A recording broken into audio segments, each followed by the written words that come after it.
Kabilang ang Vegan City sa top 14 finalists sa New 7 Wonder Cities of the World. Bukod sa makasaysayan nitong infrastruktura, kilala rin ang lungsod sa mga masasarap nitong pagkain tulad ng longganisa, sinanglaw at empanada. Bisitahin natin ito sa report ni Julius de Samburu.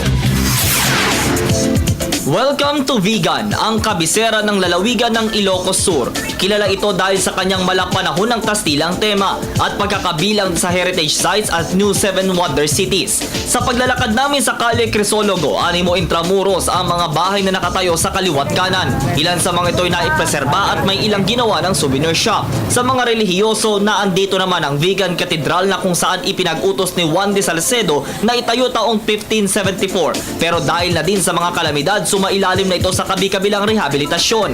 Malapit lamang sa kinatatayuan nito ang Kapitolyo ng Lalawigan kung saan isa sa mga napakagandang istruktura ng syudad.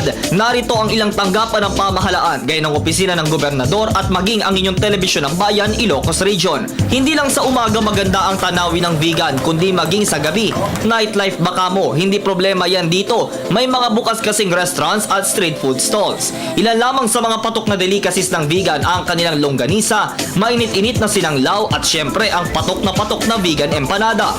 Empanada baka mo, halina't alamin natin kung bakit ito dinudumog at kung paano ito ginagawa. Ito po yung tender. Opo. Niluluto po ito. At Bigas, saan po gawa yan?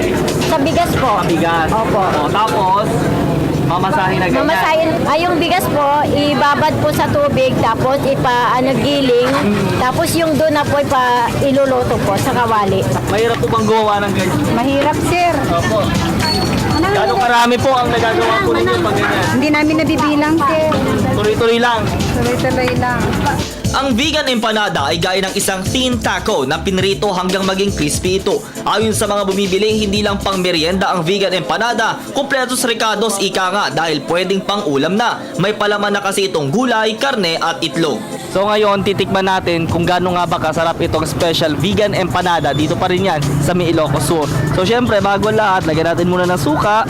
Para syempre, masarap na masarap sukang Iloco yan ha. Naku, talagang crunchy itong kanilang vegan empanada. Tikman natin.